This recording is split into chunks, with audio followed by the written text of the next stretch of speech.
On behalf of the Rail Enthusiast Society, good morning to everyone. Good morning, sir. Boliye.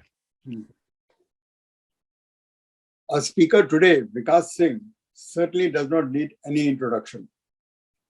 I first met Vikas Singh in 2014 when I was working on the book for the Indian Railways, the book entitled Indian Railways, More Miles, More Smiles. Vikas had offered an article that said, development of steam locomotives as seen by a philatelist. He then wrote an excellent article and accompanied it by photographs of stamps which had been issued by India on steam locomotives.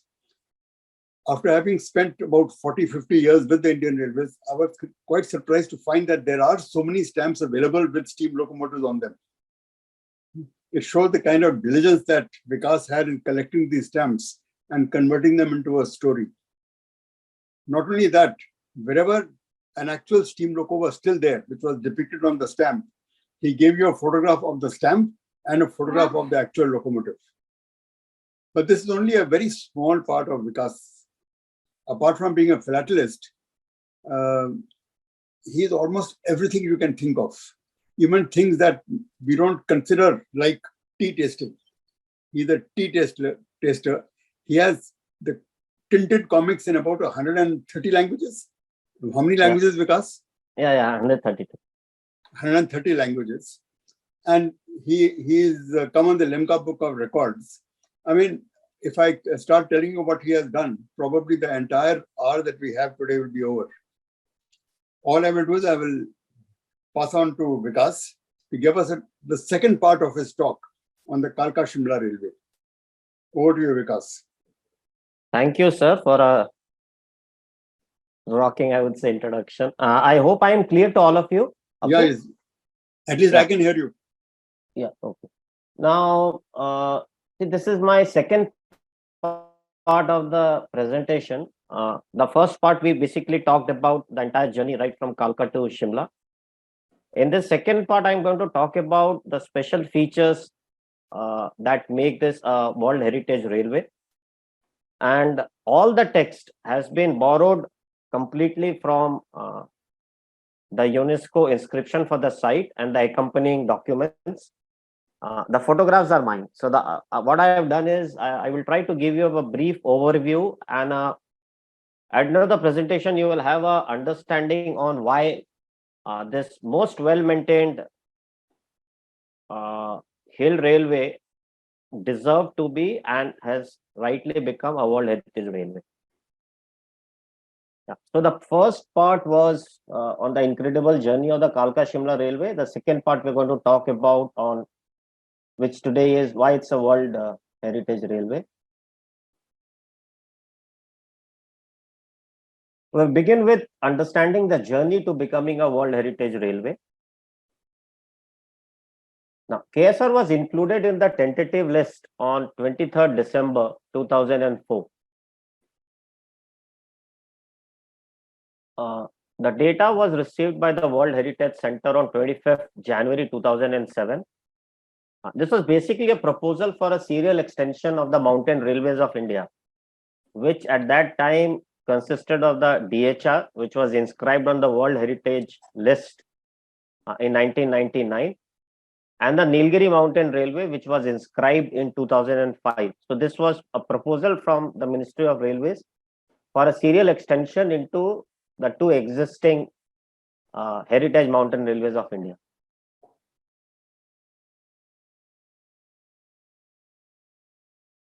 Three books were selected for study and consultation. One was the thematic study document that was produced in Paris 1999 and which was used extensively when Simmering Railway of Austria got the World Heritage listing. The second was a subsequent publication by UNESCO in 2001. The third book that was consulted for this study was Mr. Bhandari's excellent book, Kalka Shimla Railway, that was published way back in 2003.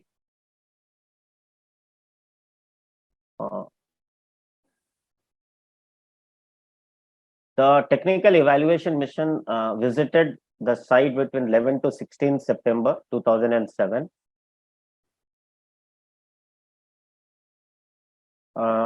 In 2007, the Ministry of Railway received a letter which asked for submission of a itemized list of nominated stations and buildings, a map for each station or building indicating the core zone and the buffer zone. Now, these additional documents were sent by Ministry of Railways on 4th February 2008.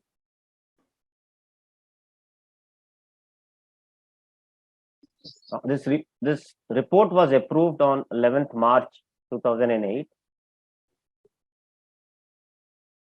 Now, finally, in a meeting in Quebec on 10th of July 2008, the approval came for extension of the Mountain Railways of India to include the Kalka Shimla Railway on the World Heritage List. Now, this was based on criteria 2 and 4.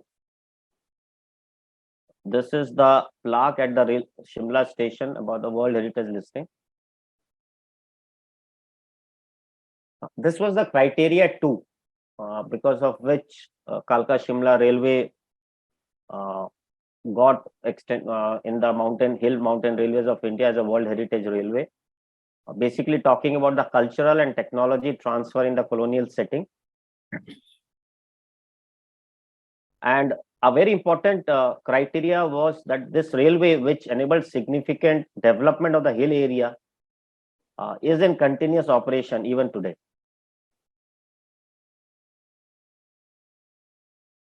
The fourth criteria, which is very important when it was being considered for listing, was that it is still used in the spirit and for purposes that were as in the time of inception.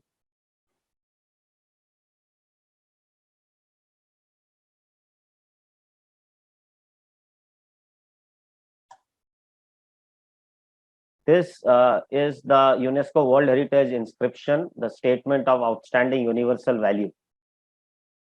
A very important line here to read is that the Kalka Shimla Railway has seen its traction regularly upgraded. Contrary to popular belief that,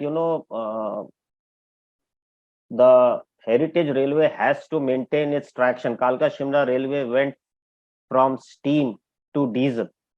That was in no way insignificant development of the railway, and it was considered during the world inscription. The infrastructure has been maintained in very good condition by ongoing maintenance and repair work. So wherever necessary, even if the architectural design has been altered significantly, that does not impact the World Heritage listing. What is important here is in line with the railway's authenticity.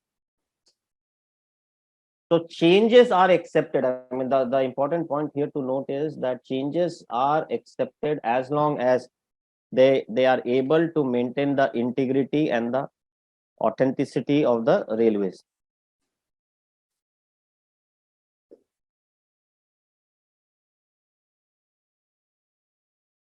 Railways later on 9th November organized a function in Shimla to celebrate this inscription. The railway minister was there, as was the chief minister of Himachal. This plaque was unveiled at the station.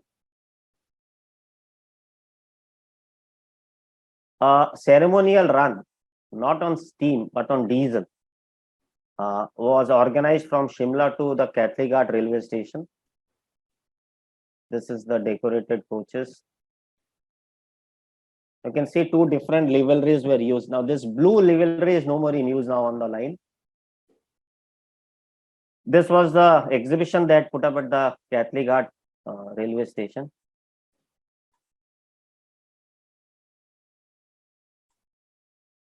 Now I have designed a special postal cover and a set of 5 picture postcards. They were released during this function by the minister and the chief minister. Here you can see me, pasting the stamps on the postal cover that we released that time. This was the souvenir booklet that was brought out on the occasion. This was a cover we bought out on 9th of 11, 2008. This was produced by the Department of Post. Now we will look at Kalka Shimla Railway as a World Heritage Railway as per the UNESCO document number 944.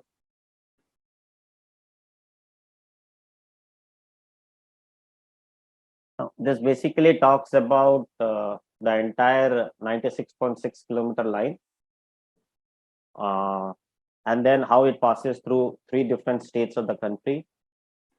This is from where the journey begins, which is the narrow gauge platform at the Kalka station. This is where the journey ends, the 96.6 kilometers in Shimla. Now, this is a railway station. Now, this has gone a significant change in the 70s after no storm destroyed most of the existing buildings, but that did not hamper anyway in getting this station listed as a heritage building in the World Heritage listing.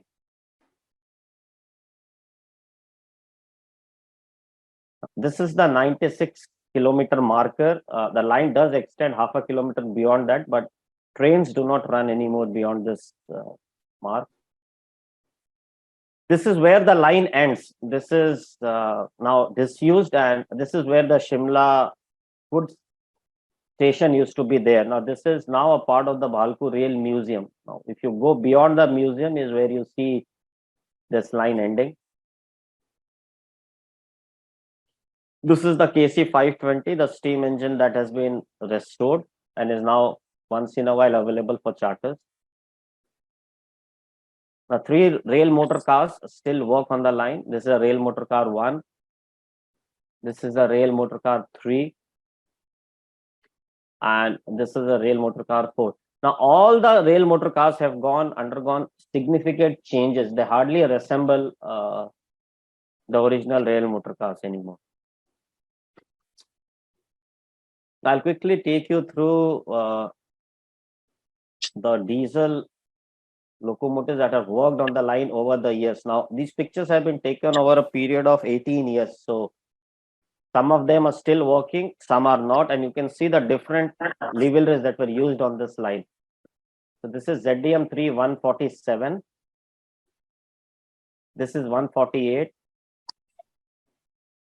This is 149. Now, you can see, now this luggage van is no more in use. And you can see a very different livery here, a blue with a a white line on the bottom. This is 150, again a very different color of the locomotive. This is 151, 152, 153, 156. Now, this is again a very different livery, 157, which was cream blue with a cream stripe on the blue. This is 159, 182. This is the shed at Shimla. So you can see the KC 520 on the extreme right, and 186. This is 187, 192 on the extreme left, and 150 on the right. Then again a very different livery. It is dark red with golden stripe. ZDM3 700, 701, 704.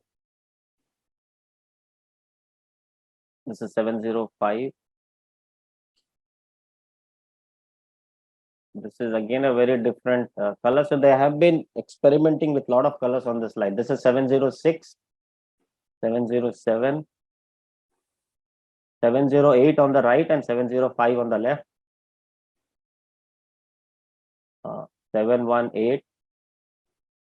Now, this line has 988 bridges and viaducts, which represent 3% of the total line length.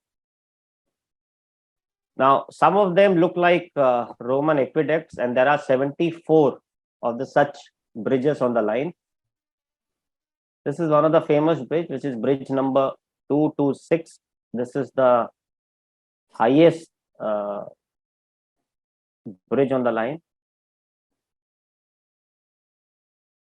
This is bridge number 493. This is 541, which is the Kano Viaduct, one of the most photographed bridges on the line. This is 805 bridge, which is near the Kalka goods shed. Now, a very important point, the UNESCO document talks about 988 bridges. The Ministry of Railway, there are 3 different sets of documents. There is a document on the website of the Northern Railway. There is a document on the Ministry of Railways website, and then there is a separate document on the World Heritage document uploaded by the Indian Railways. All the 3 give different number of bridges, none of which is correct. For some time outside the Shogi railway station, there used to be a small board which talked about 845 bridges and viaduct. And now my guess is this is the correct number, not 988, but 845. However, I could not find any bridge beyond 843. Now, this is the bridge which is near the Baku Railway Museum. After that, I could not see any bridge. So either it is 843 or 845, but definitely not 988, which is a wrong data that was submitted and was accepted by UNESCO. Now, the line has 917 curves, which was a very important feature of this line other than the bridges, and this represents 70% of the total length of the line. Now, some of these curves are even in the tunnels and on the bridges. This is the first curve, which is near the Kalka shed. This is almost the last curve, which is near the Shimla station. Now, there are no curves after the Shimla extension A cabin. So, my guess is even the number of curves that have been submitted and accepted by UNESCO is not correct. I could not find any curve after curve number 904. The third feature, first was the bridge, second was the curves. The third important feature of this line is the number of tunnels. Now, this line initially had 107 tunnels, which because of landslides, some tunnels disappeared when the lines were relaid.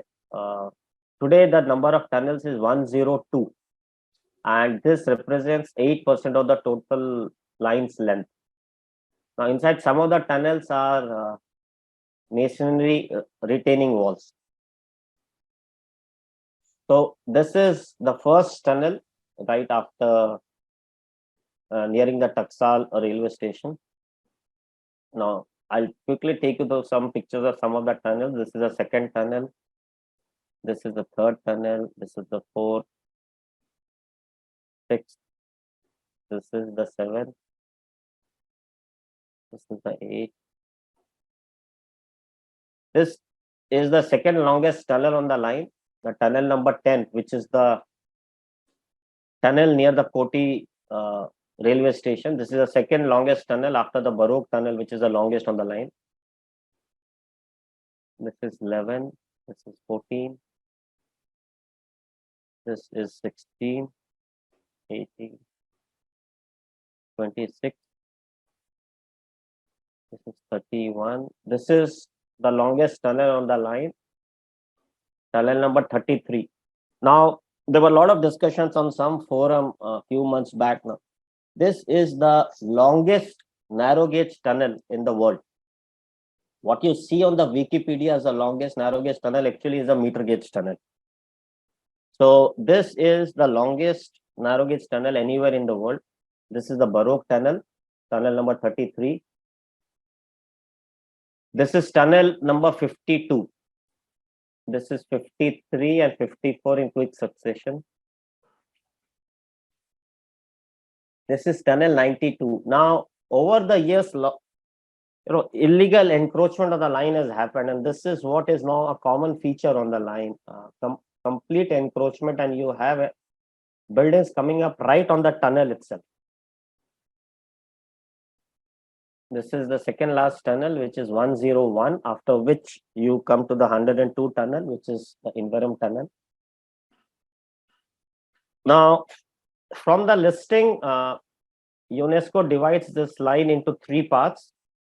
The first part is from Kalka to Kumarhatti Dagshai, and it talks about 2 important tunnels on the route. Number 10, which is the Koti tunnel, the second longest tunnel on the route, and a bridge number 226, and the spiral at the Sonwara railway station. This is the Kumarhatti Dagshai railway station.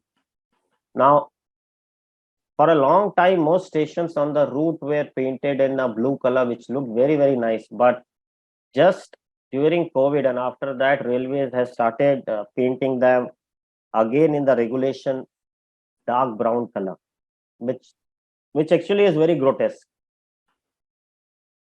This is the Koti tunnel. Just before you enter, and there is a lineman. So this is the masonry retaining walls inside the tunnel. This picture is from a recent trip the Rail Enthusiast Society organized on the route, and when we had hired a rail car. So this rail car is just entering the Koti tunnel. This is walking inside the tunnel. This is the bridge number 226. Very, very pictures surrounding. Now, most of the area is under forest, under the forest department, and therefore well protected. And these are all cheed or the pine forest all around. This is the longest viaduct bridge on the line. This is the spiral near the Sonwara railway station. The second part talks about from the route from Kumarhatti Dagshai railway station to the Kanda Ghat, and this part includes the longest tunnel on the route, which is the Baroque tunnel. This is the Kanda Ghat railway station. This is the Baroque tunnel. This is the longest tunnel on the route.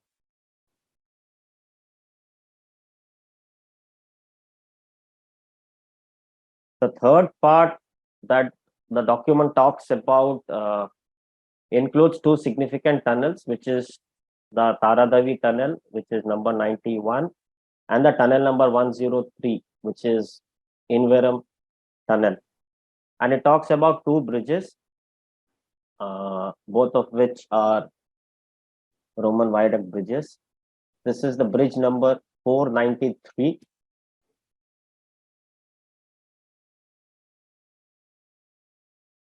This you can see Jail Singh sir walking on the bridge when we were there as a part of the Rail Enthusiastic Society trip. This is the Kano, the famous Kano viaduct, bridge number 541.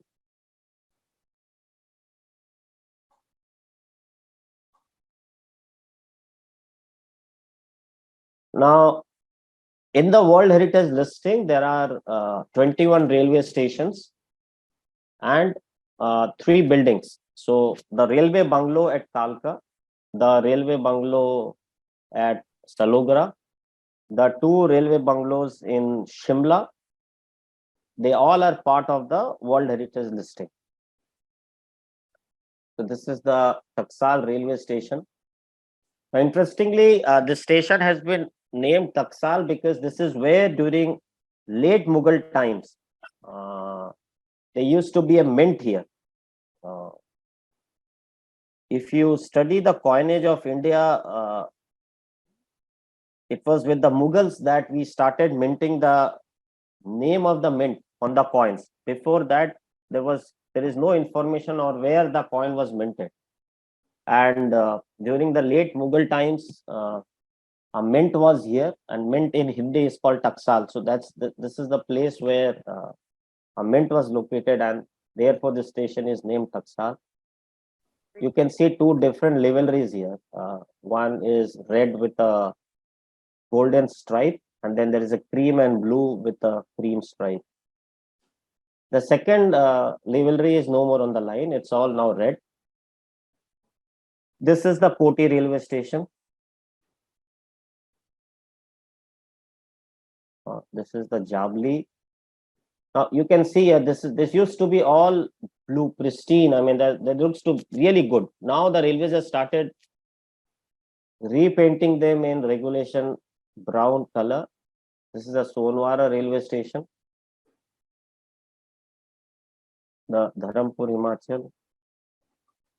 Now here you can see three different liveries. There is a light blue, there is a dark blue, and then there is a dark red color coaches. This is the livery they are now using. It's more a vinyl pasted on the coaches. This is the common design you now see on the coaches on the route. This is the Barog railway station. The station used to be in blue color for a very long time. Now during COVID, this was the first station they painted in the regulation brown colors. There's a Solan. This is the Solan Brewery railway station. Now this is no more in use. No train stops here. This is the Salogra. Now it's only a matter of time before they paint it again in brown color. This still retains the blue color. This is the Kandaghat railway station. This is the Kano railway station. Now this is the only station on the route which you cannot reach if you are going on a road.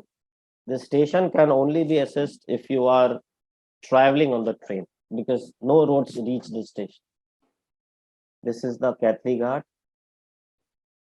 This is the Shogi.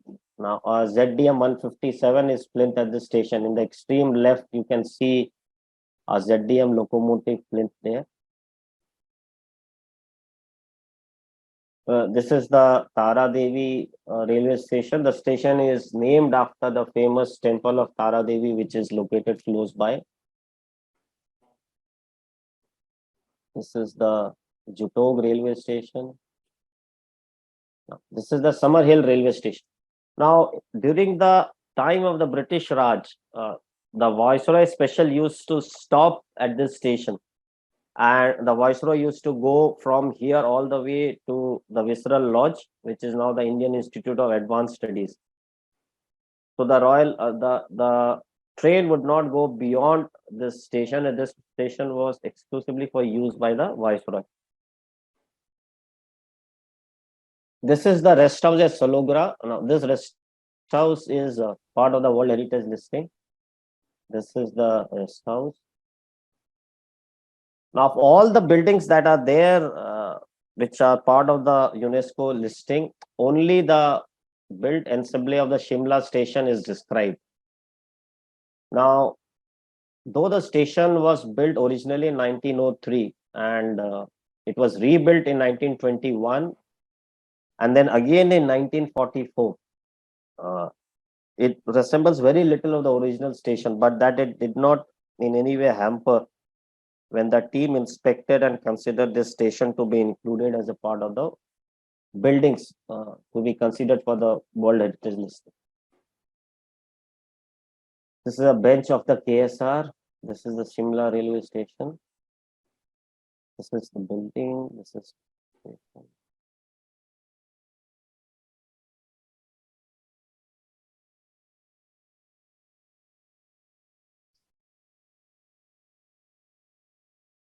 Now, two rest houses are included in the World Heritage listing. One of them is the Crowborough Office Rest House. Now, it was constructed in 1921 and is still very beautifully maintained. This is the rest house.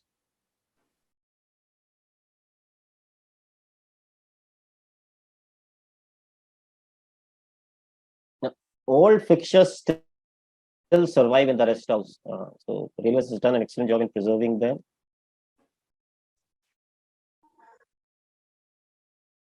Now, Shimla Railway Station as a World Heritage Railway has outstanding universal value, maintains the integrity, and the line is still authentic to the original line. So what are those three features? Let's look at them now. Now, if you look at integrity, the document talks about functional integrity, which is, it is still used as a mode of transport, and there are now 11 timetable runs daily between Kalka and Shimla, which is used both for the passengers, daily passengers, as well as by tourists.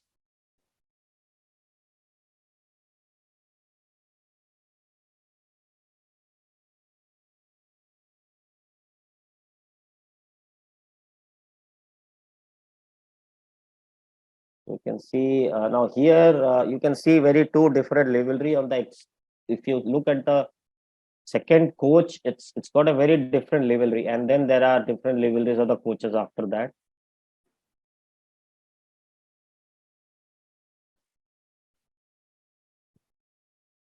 Now, the line has been considered to be authentic and true to the original line that was said. The only change has been in 1935, a multi-arch bridge, which is bridge number 272, collapsed, and it was replaced by a metallic girder bridge. This is the only girder bridge on the line. So most the authenticity of the tracks laid are still survive to this day. This is the girder bridge. So they used to be a multi-arch bridge here that collapsed, and then they relaid the line here, and then this is the only steel girder bridge on the line, which is bridge number 272.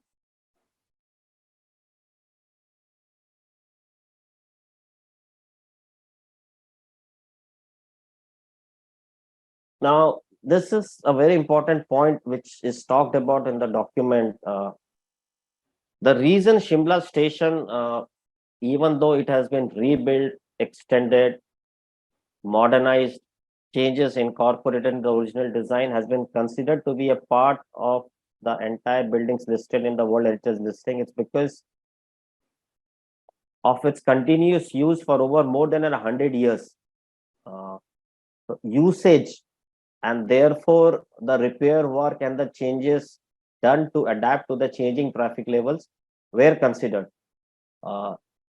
It's not always very important that a thing has to be in the original condition, in the original architectural shape and form as it was first built, provided enough justification is there for the change in the architecture over a period of time. It does talk about the locomotive turntable, which is retained in the station. This is the turntable which still is there. It's now used mostly by the rail motor cars there in the station.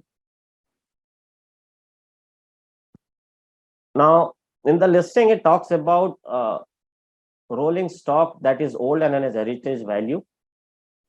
It talked about 4 of the original 4-wheeled carriage that are still in use, and the bogie type carriages of 1910.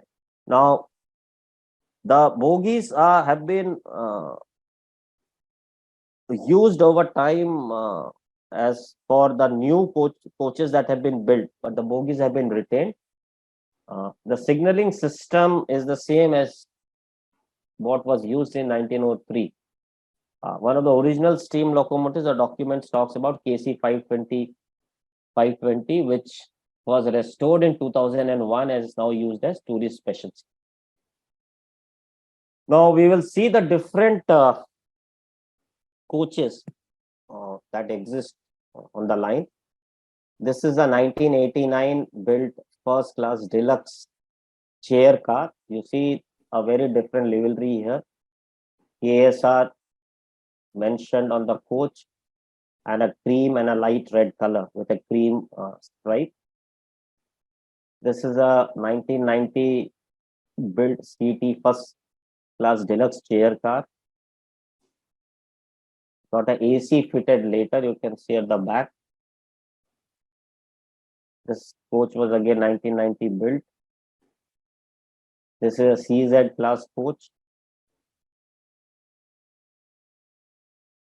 This is 1992 built.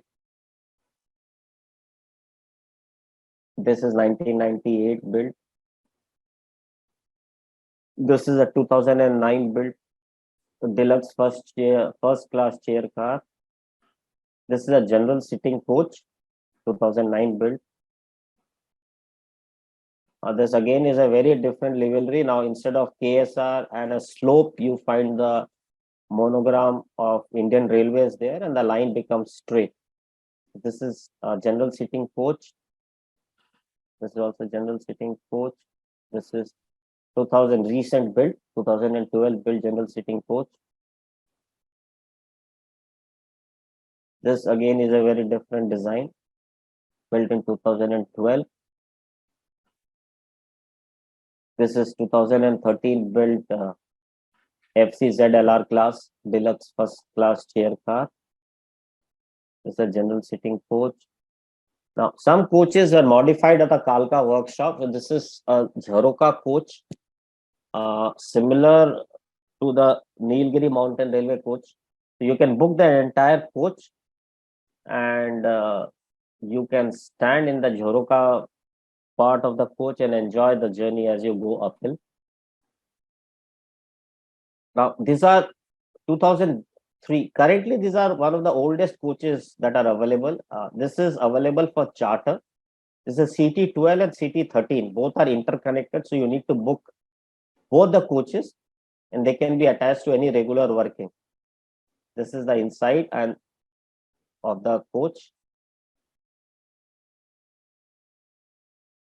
This is CT15. So it's like a Vista Dome coach. This is a very different coach, a very different design. This is CT99. This was built in 1997. This is currently the oldest coach on the line.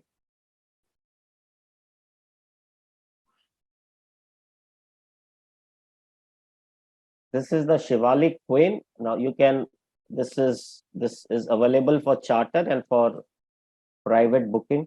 This entire coach can be booked. This is the Shivalik Palace. This again is available for charter and for private booking. Now, these are the new Vistadome coaches, which will soon be introduced on the line. They have been manufactured at Kapurthala. The trials have already been over. These photographs were taken when we were there during the trials. So this was the trial run of the coaches. Now, these are the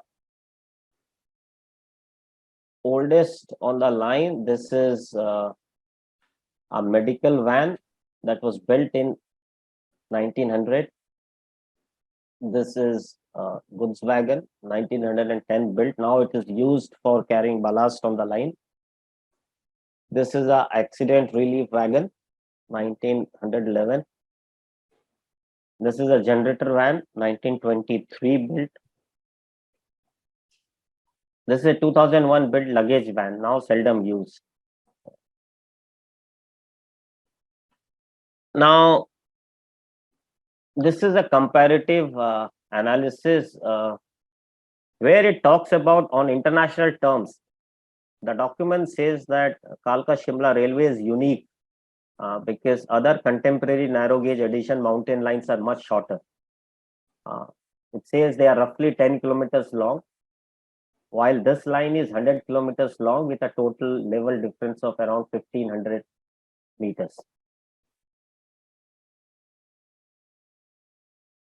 Now, the nomination said that the closest KSR in civil engineering, the document which was submitted by the Indian Railways said that in civil engineering terms, it was very close to the Semmering Railway in Austria, which was rejected by UNESCO. They said this line is very different from the Semmering Railway because of the gauge. The other one is a standard gauge track and is much older than KSR. and the other railways that were submitted that time for listing, which was the Yunnan Railway. It was not considered for listing because this KSR was considered to be unique in terms of design, length, and technical performance.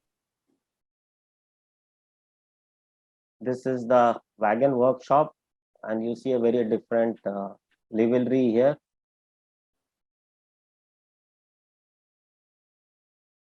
A very different coach, very different colors.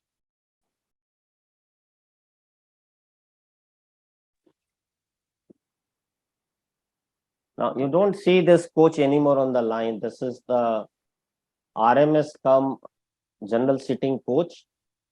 Now the Department of Post uses motorized vans now to transport and move the post from one area to other. So the RMS coach is no more in use. And during our last visit, we did not find this coach there on the station. Probably this has been dismantled, the whole thing. Now the document says that the property has been very satisfactorily maintained since inception, which if you go on both the lines, if you go on the Darjeeling Himalayan Railway, which is almost like a slum now, completely encroached, no regular timetable service, and very badly maintained. The KSR on the other side has got 11 timetable runs daily, 7 different options for charter, a steam available for charter, very well maintained, and which also has been looked upon very favorably in the documents that were used for listing this as a World Heritage Railway. This is the carriage and wagon workshop. Now, if you see this workshop and if you compare it with the wagon and carriage workshop at Siliguri Junction, the difference is stark. This is very, very well maintained, and they produce the wagons and the carriages very, very regular interval. This is inside the workshop.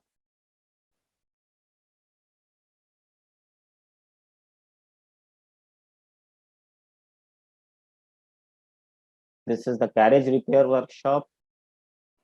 This is where the rail motor cars and all the coaches and the wagons available for charter are maintained.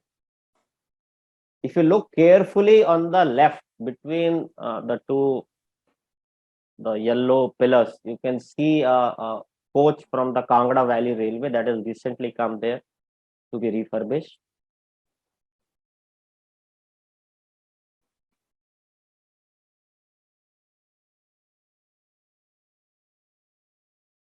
Now, 2 recommendations important that came up during the listing was stepping up control of encroachment on the land, which sadly is the need of the hour. There is rampant encroachment even on the top of the Baroque tunnel. Now you have encroachment, so that is something which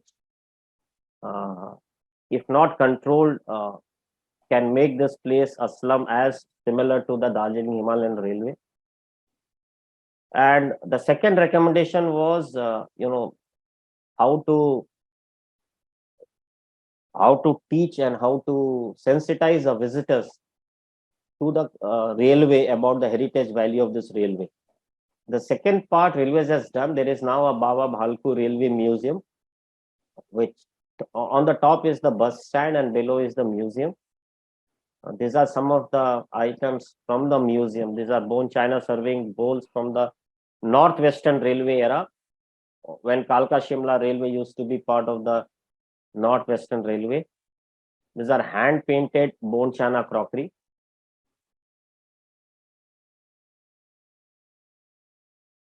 These are seals from different stations on the Kalka Shimla Railway.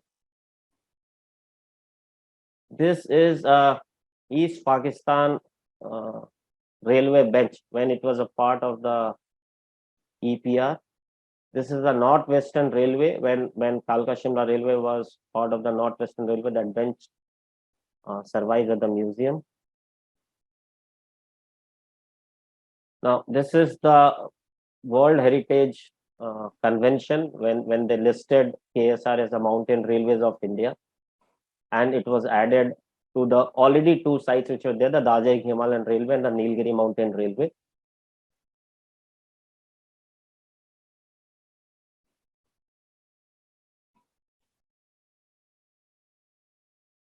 This was criteria 2, which basically was that this railway line exhibits an important cultural and technological transfer in the colonial setting, and it is in use even today. This is from early morning from the Barog railway station. This is the criteria 4, which is the well-maintained and fully operational living lines. Now, this has been taken as a living line, which means it is still used in the spirit and for purposes that were what it was at the time of inception. The DHR inscription and the Nilgiri mountain inscription, as a comparison, does not talk about them being fully operational living lines. A lot of stations in the route don't have a regular water supply, so you have these wagons carry water to the railway station. Even at the Barog railways, the bigger railway stations like Barog, water comes from these wagons. That's me when we went there and stayed for a night at the Barog. It's got a very nice rest house which you can book and stay. Yeah, so that's basically what the presentation was. If you have questions, we can. Thank you very, very much, Vikas. Mr. V. Anand wanted to say something on the line since he has spent his childhood in Shimla and perhaps traveled very frequently on this line. Mr. Anand?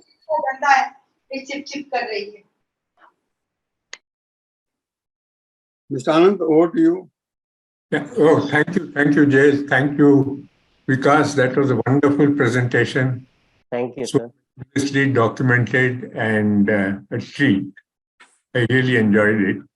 Having spent my entire childhood in Shimla and frequently traveling on the line, I have noted some points which are not strictly in any classification. It is according to the order in which Mr.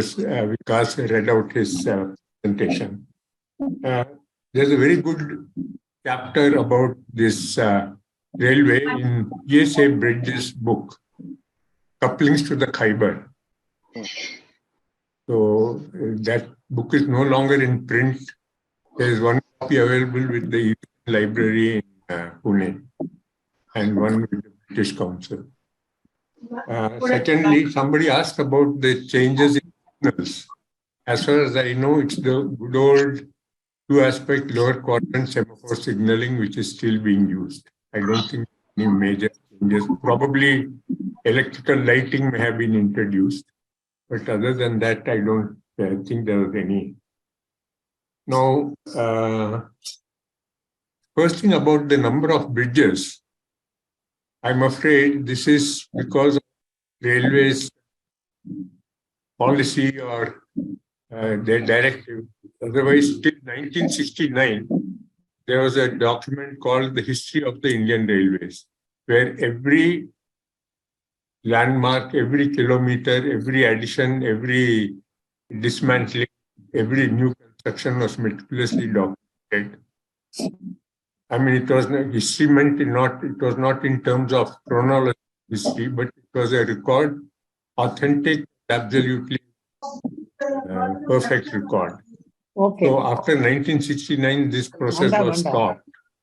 And hence, now we really don't know about that.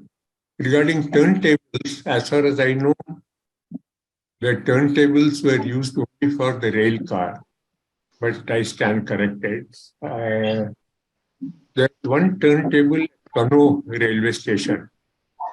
That's the only turntable in the section. Otherwise, there are turntable at Kalka and one in Shimla. Then regarding the wagons, they had a unique brake rigging. Each wagon had a horizontally mounted cylinder, vacuum cylinder with double acting pistons connected to the two bogies. When Mr. Keshav Chandra was DRM Ambala, I had requested him to observe one of these wagons. I don't know. Then, of course, I don't know why we can't switch over to air brakes, because there is really no heritage. There's no bar on improving the rolling stock. I think we should, because speed has always been a limitation. The speed is limited to only 15 miles an hour. And some trials were carried out, but I don't know what happened. And incidentally, the railway had an excellent safety report. The only accident that I recollect in my 19 years in Shimla was the one at Kandaghat, where the driver and one of the firemen was killed. The engine ran into the hillside. And the Commissioner of Railway Safety inquired into it and held the administration responsible. He said the timetable itself is wrong, and drivers, in order to maintain punctuality, are regularly overspeeding. And that's the reason for, I think, a very rare occasion when the administration was held responsible for an accident. Maybe we should go for hydrogen-powered locomotives. The livery in those days was uniformly Gulf red. Sometime in late 60s, they started the blue and white livery. Incidentally, the couplers are quite different from the standard narrow gauge coupler. We had restored one locomotive of the Bankura Damodar Railway, and I wanted to send it to Kalka Shimla. Then we found that the coupler is totally different. It's a bit unique, a much heavier and, I should say, stronger coupler.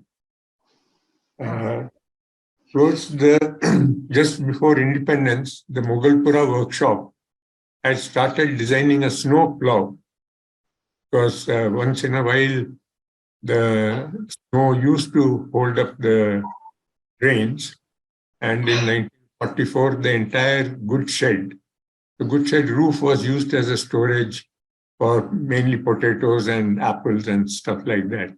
The whole bridge, the roof collapsed, because now there is no freight traffic on the railway. Regarding the locomotives, the first diesel locomotive, the ZF class, was the only regularly operated locomotive on Indian Railways with caproti valve gear. So, but they have all been dismantled. The KC loco, which is preserved, has a standard wall shut valve gear. It doesn't have the caproti valve gear. Then regarding the locomotives, the first diesel locomotives were the diesel hydraulic German-built on Young, articulated. There were two separate transmissions, and the coupler forces, I believe, went through the bogies and not through the body. This locomotive was imported in two versions, one 2-foot 6-inch gauge and 2-foot gauge for the Nerul-Mathairan rail. Subsequently, they were replaced with the MAK locomotives and then manufactured in Chittaranjan. So it was a really one. I enjoyed every minute of it. Incidentally, the rail motors did not have any toilets. I don't know whether they have any toilets now. So the stop was mainly for rush to the, and I don't know what's the condition of the toilets now, but in those days, only the rail motor car passengers are allowed entry into that area. If you went from a regular train, they said, go back. You've got a toilet in your carriage.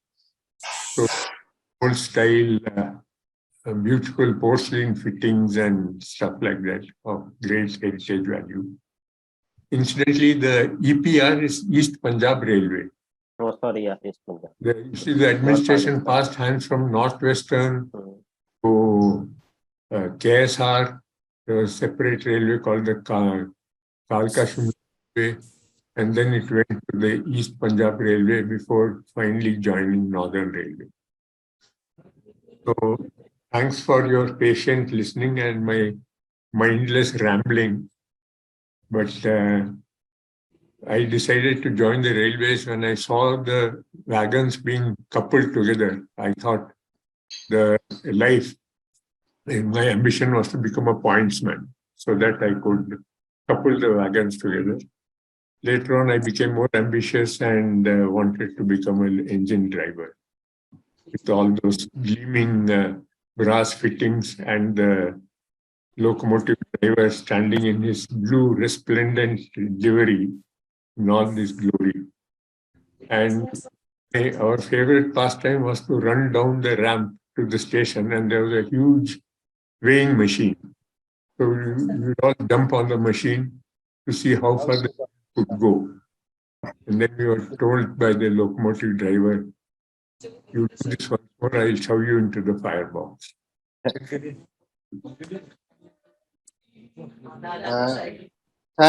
Mr. Anand. Mr. Vijay Dutt wanted to say something. Yes, Mr. Dutt. yes. Thank you so much, sir, for the opportunity. Firstly, hearty congratulations to Vikas ji for such a nice Thank you, lecture. And it is heartening that the youngsters are coming who can take the flame forward. I have two things to say. See, last 30 years of Mr. Bhandari's book, I have gone through many times on Kalka Shimla, and your research is worth taking it further. See, Prime Minister says, Virasat bhi and Vikas bhi. We should not sacrifice development for Virasat, we should continue. See, carrying capacity and speed. If you take a person in 5 hours, there is a patience to the person in the modern age. And it is possible. Now, I retired as additional member Electrical Railway Board, and these days I'm advisor to Bureau of Energy Efficiency. A small cog in turning Indian Railways carbon neutral by 2030. So from my experience and what comes, I would like to add something. See, when I was AML, we commissioned BHEL. Vande Bharat like train is possible with a speed potential of 100 kmph. It is very possible. You have to say yes. 100% electrification will cost you only 30 crores. One thing more. Say we have 65,000 odd railways and 63 lakh kilometers of road. 1/3 of the traffic, about 1,500 million tons, is carried by railways. 2/3 by 63 lakh kilometers of road. So if you take ratio, 1 kilometer of railway is equivalent to about 35 times road, 35 expressways. Now, by not increasing its capacity, we are making 4-lane, 8-lane roads in Himalayas, and what flood and what is coming, we are just saying, oh, it is bad. But if we don't provide an alternative, then it's okay. We should say we should drown, and ultimately kya hai, Avatar like film, you go some other civilization, and you know, shayad 100th aadmi pahunchega, 100 wahan pahunchega. Now, one thing more. There is an announcement has been made that at the cost of 832 crore, hydrogen train will run and it will have the same speed. Sir, as a mechanical and electrical engineer, I'll say in hydrogen train, say hydrogen is very good, but say a converter has a maximum theoretical efficiency of 60% and fuel cell another 60%. So 36%. When with electrification you can have 98% efficiency, why go for 36%? And as we said, steam had 2%, but actually it amounted to 1% efficiency because so many. Now you will have to put storage, you will have to put transmission of hydrogen, and all with green. So the actual efficiency which will come will be some 15%.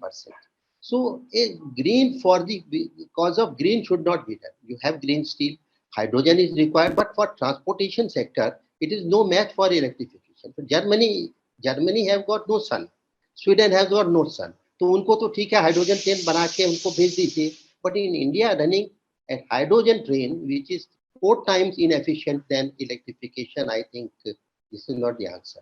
When I talk to people in the boat, sir आपकी बात सुन ली लेकिन बोले कौन है?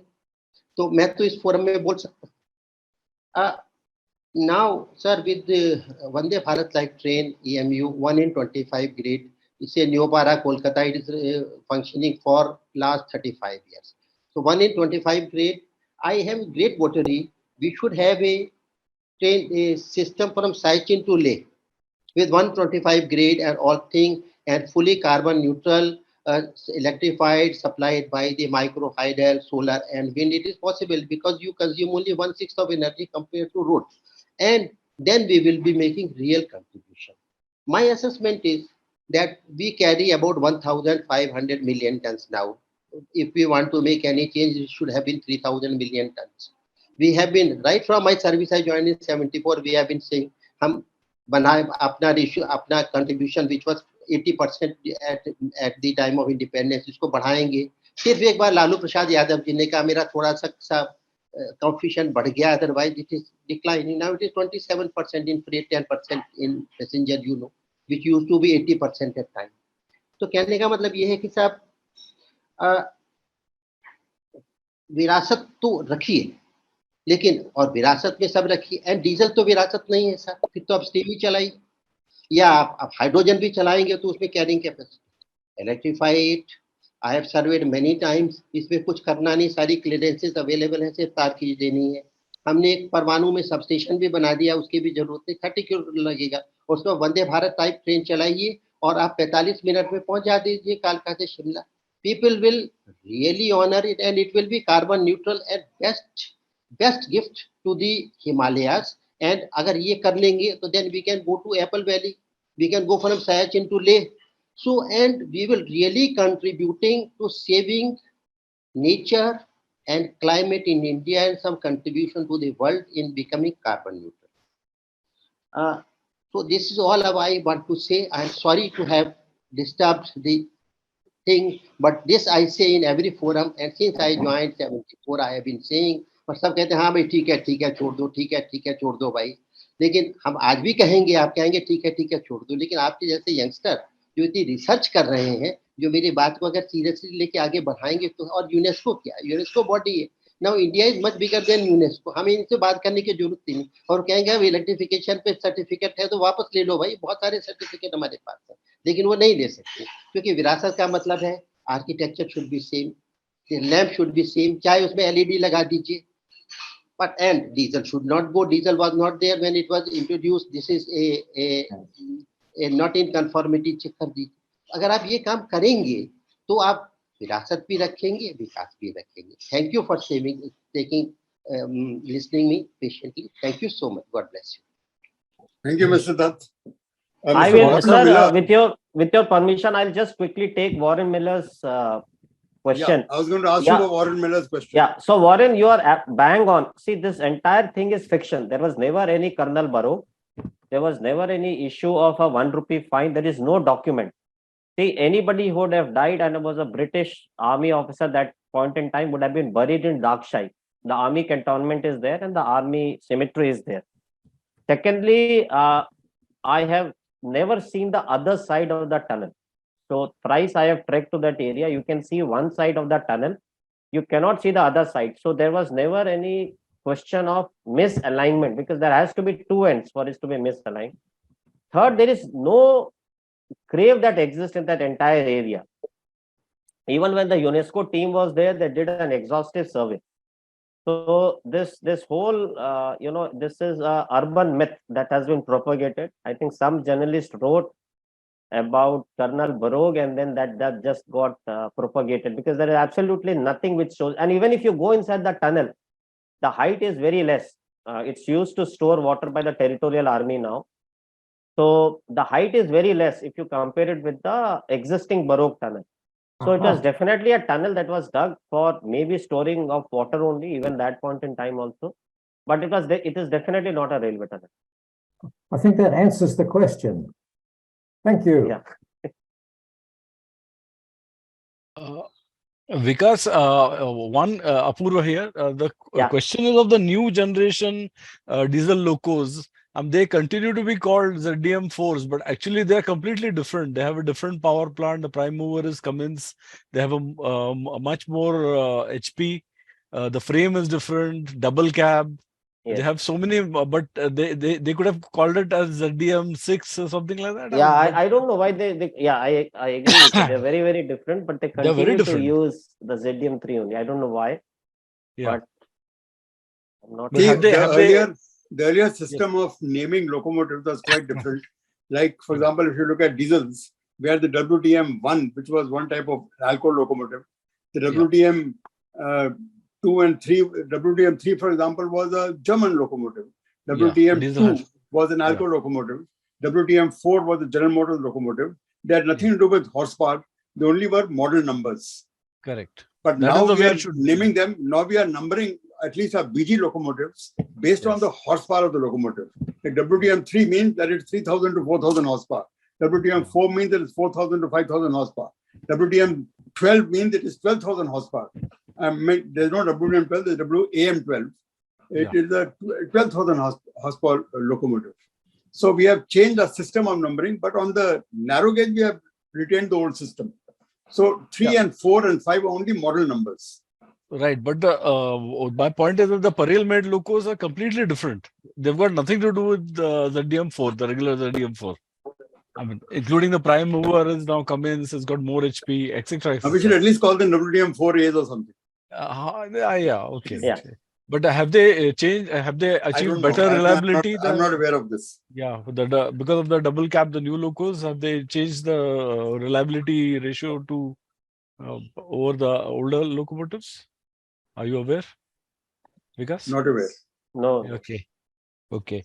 Another thing is about the new DMU that these people are running. I mean, the media is calling that train a hydrogen powered train. Actually, it's a hydraulic train. No, But that's not they are hydrogen confused. No, but I can show you YouTube videos which say that वो hydrogen train है, वो नहीं चली वगैरह वगैरह. So those sort of confusing the two terms. Hydrogen is many years away, if at all. I mean, but what has been the report of this thing, the DMU, the DHMU, the hydraulic multiple unit? Well, they're certainly not hydrogen. No, certainly they're not hydrogen. They're diesel hydraulic underslung units with air conditioning. And whether they have been accepted, I think they are running into problems right now. But Sir, I can just add this say 80 crore contract on Medha is for converting DMU to hydrogen train, and also 830, and they are going ahead very fast. They have set up electrolyzer at Barog, and this train, they say hydrogen train in this Kalka Shimla will be running by December. So it will be the prime mover continues. I mean, it's not a fuel cell train. It will be a internal combustion. No, sir. It will be fuel cell. It will be fuel cell because if you convert internal combustion engine to hydrogen, it is only 25%, 40% efficient. 40 into 60, then the efficiency goes down to 25%. But why don't you prove this technology on broad gauge first, on level grounds, rather than trying to do it in the hills? So it has been decided from Delhi to Jind. Conversion of one DMU, Delhi to Jind. Order is on Medha for 75 crores, one DMU to be converted to fuel cell and to supply electrolyzer to produce hydrogen and then to run the train. Thank you. Thank you, sir. Mr. Pradeep Sinha had asked two questions. One was regarding the signaling, which Mr. Anand had answered. Even as I'd been on the trip to the Kalka Shimla section last year, and to the best of my knowledge, the signaling system has not changed. It might have had cosmetic change, but no real change. Another question he asked was, any inspection carriages? Anybody would have an answer to that? No, there are no inspection carriages right now. Those inspection carriages have been converted to tourist specials. RA coaches. There were 3. Yes, sir. Anand sir. Yeah, Anand sir. I believe they had a small rail car, not the regular RMC. They had a sort of probably seating half a dozen people. I've seen one of them in my childhood. I don't know whether they exist. So the No, inspection. now it's not there. Sir. Nobody. The regular RA cars are used, I mean, for inspection. So they are available for tourist private bookings and used also like that. And like JL Singh sir said, there is no change in the signaling system. We have stayed in 3 different stations over the years, and they still use those kerosene lamps. It's not even electric now. They still use those kerosene lamps at night. They get up and then put it up in the signals there.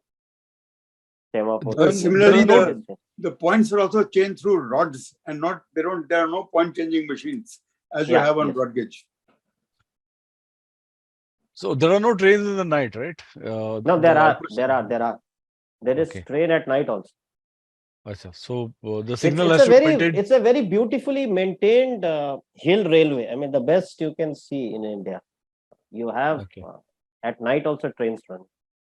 Okay, one question I had for you is that is there a recorded instance where a rail motor car had to run in reverse because the section ahead was blocked and it couldn't, it needed a turntable to turn around, and it's say at some place. How many turntables in the section? There's only one, which is at Shimla. Shimla, the and one for the there the one 3. in the other one in the middle is only for the trolley, the rail trolley. It's a very small turntable. What is the rail trolley and what is the motor car? The same thing, no? No, trolley was trolley are the inspection trolleys. Okay, so usko turn karne ki kya zarurat hai? Acha, the seat no, has the to motor be trolleys will need to turn. Yes, motor trolley. No, but that these guys lift and turn around, right? You don't need a turntable for No, the motor trolleys are not lifted. The hand push trolleys are lifted. Okay. I was told that the one in Kano was meant for that inspection rail motor car, a small this thing, which could not be. But today that's used for the small trolleys. It was not used for the regular passenger carrying rail motor. Yeah. Anyway, I think we can come to an end now. It was a very absorbing lecture. I think today's talk is best described by Mr. Sushil Luthra. He writes outstanding in-depth research and focused presentation. I don't think we can describe today's talk better than that. So thank you very much, Vikas. You did an excellent job in researching and presenting, as expected of you. Thank you very much. And thank you to all the audience who have been patiently listening to all of us. Yeah. Thank you, sir. So thank you. I'm stopping the recording. Until the next talk. Yes, sir. Bye. Bye. Thank you very much. Bye, everyone. Bye.